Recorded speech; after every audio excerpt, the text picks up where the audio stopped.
annaga kama sheekaynayno dowladdii cabdullaahi yuusuf kama sheekaynayno dowladdii sheekh shariif sheekh axmed kama sheekaynayno dowladdii xasan sheekh maxamuud baarlamaanka tobanaad waxa uu doortay madaxweynaha jamhuuriyadda federaalk ee soomaaliya 8 february maxamed cabdullaahi farmaajo wuxuuna ansixiyey ra-iisul wasaaraha soomaaliya xasan cali xeere waajibaadka annagana saaran oo dastuuriga ah oo shaqadeenna ah ma aha baarlamaanka inuu sugo amni baarlamaanka shaqadiisu waa 3 qodob qodobka koowaad waxa waa matalaad waxa uu matalaa shacabka laga soo doortay deegaanada laga soo doortay shacabka guud Soomaaliyeed ayuu matalaa tan labaad waxa uu yahay la xisaabtan waxa uu la xisaabtamaa xukuumaddu doortay iyo madaxweynihii oo codka siiyey iyo hay'adaha kala duwan ee dawladda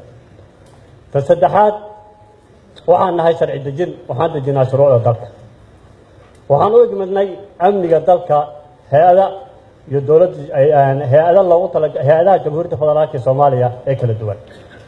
madaxweynaha jamhuuriyadda federaalka Soomaaliya markuu hor imaaday baarlamaanka hortiisa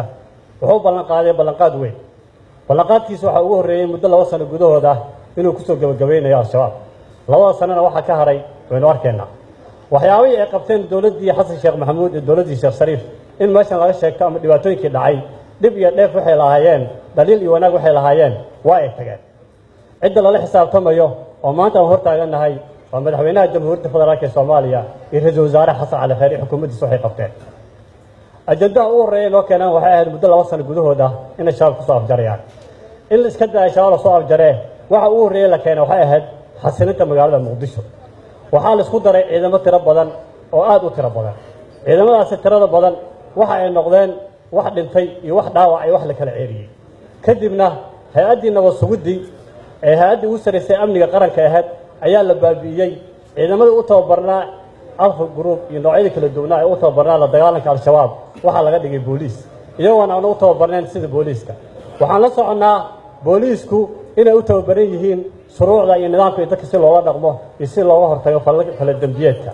ciidamada hay'adda nabad sugidda u tababaran yihiin xogta cadawga inay keenaan ee fuliyaan howlo gaar ah howlihii ayaa la isdhex geliyay iyadoo la siyaasadeynayo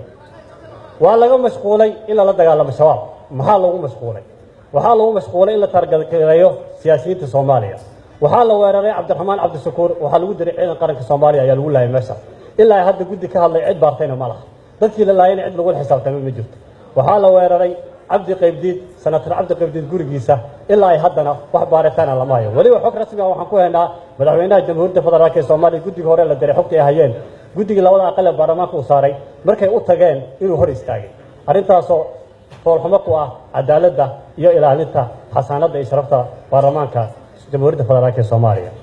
madaxweynaha wuxuu ballan qaaday oo ballanqaadkiisa aan ku haynaa markaan dooranaynay ciddii soo sheegtay shabaab in la siinayo abaalmarin ilaa haddii abaalmarin la siiyo shabaab soo sheegtay ma hayno wuxuu sheegay guriga la qarxiyaa inuu dhisayo guri la dhisayo oo la qarxiyay wali ma hayno wuxuu sheegay cid allaale ciddii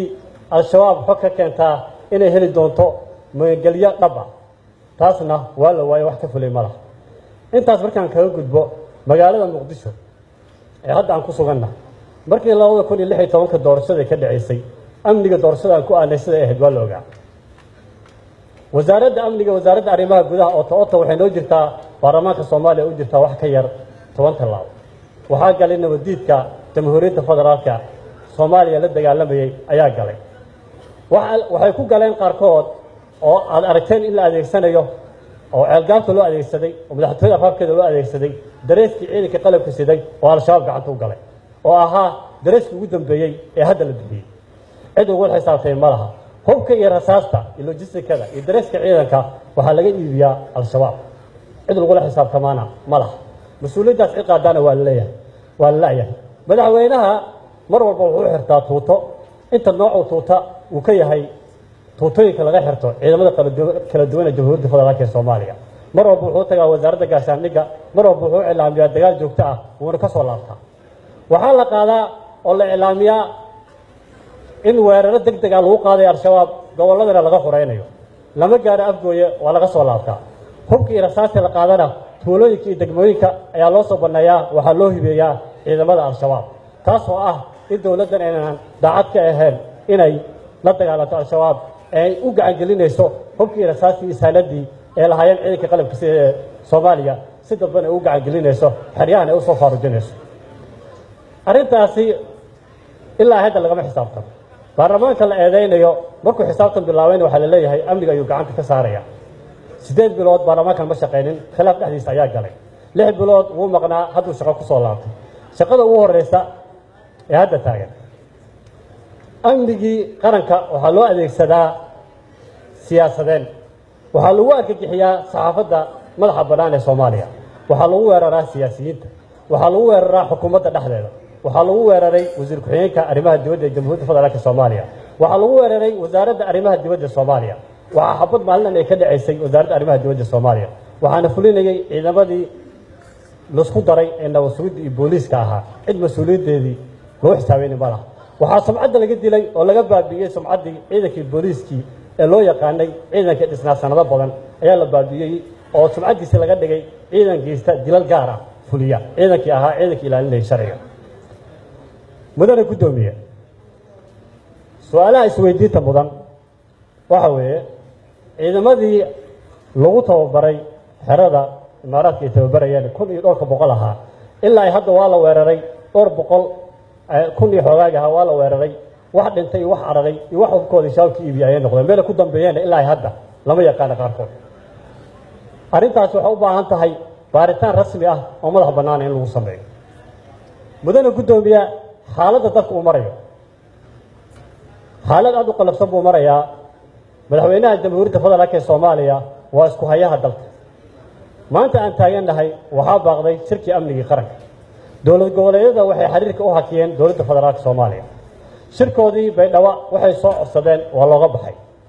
dowladda Sacuudiga waxa ay bixisay wasaaradda gaashaandhigga ay siisay konteenarada saad iyo huba waa loo diiday ciidamada dowlad goboleedyada iyo daraawiista iyo booliiska iyo dadka la dagaalamaya shabaab inuu kaasi la siiyo waxaa lagu haystaa konteenarada xamar